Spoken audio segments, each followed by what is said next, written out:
The room buzzed with a kind of pressure that couldn't be measured, only felt, like static before a storm.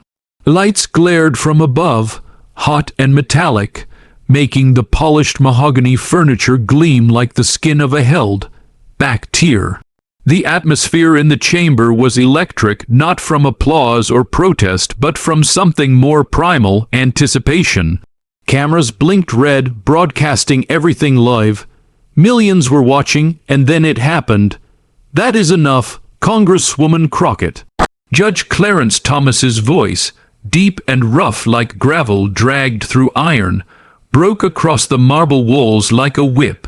A collective gasp rippled through the gallery. Even the camera operators froze, eyes wide behind their lenses. Sitting beside him, Judge Neil Gorsuch narrowed his eyes and leaned forward, his tone razor sharp and glacial. "We will not permit this kind of grandstanding. This is a constitutional review, not a political circus." Jasmine Crockett stood her ground. Though the words burned in her ears and her heart beat a chaotic rhythm in her chest, she didn't flinch. She looked from Thomas to Gorsuch, then to the silent observers lining the rows of seats behind her. The journalists, interns, aides, students. People who came hoping to witness history she just hadn't expected to become it. To understand why everything was unraveling in front of a live national audience, you'd have to go back before the cameras, before the outrage, before the shout. Jasmine Crockett had never imagined herself in politics. Raised by a single mother in Dallas, she was supposed to become a music teacher. Her mother, who juggled 3 jobs and still made it to every choir recital, used to say, "Baby, if you know your song, the world can't take your voice." But life had other plans. A wrongful arrest of a childhood friend turned her toward law. The moment she saw how the system silenced the powerless, her ambition shifted. She became a civil rights attorney first, then a state representative, then U.S. Congresswoman, young, bold, and fiercely unapologetic. She carried her mother's voice with her like a candle in a windstorm. On the other side of the chamber sat 2 of the most powerful judicial figures in the country's Supreme Court, Justices Clarence Thomas and Neil Gorsuch. Veterans of Washington, both wielded influence like a scalpel, precise, unyielding. Thomas, once known for his silence on the bench, had grown more vocal in recent years. Gorsuch, the textualist philosopher with a stoic demeanor, believed in structure, in limits. Both men came from hardship. Thomas was raised in poverty in Georgia, shaped by strict Catholic schooling and a childhood of hunger. Gorsuch, more privileged, had lost his father young and carved his way through academia like a sword through fog. Each believed, in their own way, in order, and Jasmine Crockett, with her firebrand speeches and refusal to conform, disrupted that. The hearing that brought them together wasn't supposed to make headlines. It was a constitutional oversight session, a routine but public review of emergency powers used by several federal agencies. But, buried in the dock, it was an amendment Crockett had pushed forward, a sweeping revision of qualified immunity for federal agents, sparked by several recent incidents involving abuse of power. She wasn't supposed to speak that day, but a procedural technicality opened a window. She took it. She walked to the podium and spoke not with rehearsed lines, but with a voice born of grief and rage and hope.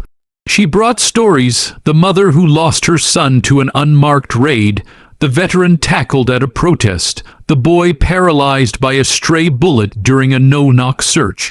She didn't read from notes. She spoke from the marrow. That's when the tension built. Thomas shifted in his chair.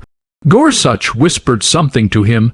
Then she said it. "This isn't just law. It's lives. and I will not be silent so you can stay comfortable in your robes of power." Thomas's jaw clenched. The room felt it. Then came the eruption, but what millions didn't see, what cameras couldn't capture, was what happened in the seconds after the yell. Crockett didn't back down, her eyes didn't water. Instead, she leaned into the silence that followed like a swimmer into a wave. "I understand why this is threatening, but I'm not here to disrespect this institution. I'm here to remind it who it serves." That moment, so emotionally dense it could crack glass, was more than a confrontation, it was a reckoning. What few knew at the time was that Thomas himself had been wrestling with his own doubts, not about the law, but about its human consequences. Quietly away from the public eye, he'd been revisiting his own early writings, especially his dissents in civil rights cases. Something about Crockett's audacity struck a nerve in him. It reminded him of himself decades ago, before the weight of the court and political expectations hardened him into marble. Subplot 1 began here, a private journal, hidden in the drawer of Thomas's chambers. In it, he had been writing letters he'd never send, to his grandfather, to Thurgood Marshall, to Anita Hill. Letters full of questions, doubts, regrets. In her defiance, Jasmine unknowingly touched the rawest part of him, the part that remembered pain before he wore the armor of position. Gorsuch, too, was affected in ways he didn't show. A father of 2 daughters, he had seen one of them come home from college after witnessing a protest turned violent. Her questions lingered in his ears. Why do the courts protect people who hurt people? Gorsuch believed in the Constitution like it was a living thing. But for the first time, he wondered if it had grown old without growing wiser. The second subplot unfolded in whispers across social media, in barbershops, in classrooms. Crockett's clash with the justices became a flashpoint, not just between generations, but between faith in institutions and demand for change. Her mother called her that night. "Baby, they tried to shout you down. Jasmine didn't say anything." "But baby," her mother continued, "you didn't lose your voice." The next morning, instead of issuing a formal reprimand, Thomas made a rare statement. He didn't apologize, but he acknowledged the emotion behind his outburst. "We are tasked with interpretation." He said, "But sometimes we forget the people whose lives hang in the balance of our words." Congresswoman Crockett reminded me of that. Gorsuch followed. Civility matters, so does courage. Both were tested, both were shown. The media devoured it, talk shows debated it. But something deeper was happening beneath the noise. Crockett received letters, thousands, from teenagers. Veterans, retired judges, even from inside prisons. One read, "You made us feel seen. Even when they shouted, you didn't whisper, 'Thank you.'" Weeks later, a committee reintroduced her amendment. With bipartisan support, it didn't pass right away. But it got farther than anyone expected. Months passed. The world moved on as it always does. But something had shifted. In the courtroom, in the country, in the hearts of those who had seen what it meant to speak up and not back down. The final scene was quieter. Jasmine Crockett sat alone in her office one evening, the Capitol lights soft behind her.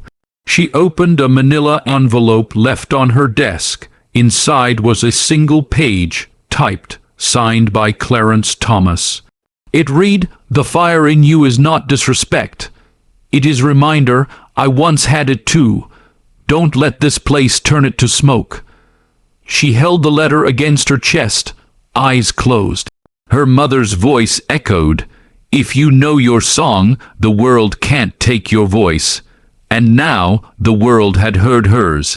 Moral of the story: power and truth often collide, But progress begins where the voice of the brave refuses to go silent. Institutions can resist change, but they cannot ignore the fire of those who speak not for themselves, but for the unseen. In every courtroom, in every chamber, behind every robe and beyond every title, it is the human spirit, courageous, messy, resilient, that pushes the world forward.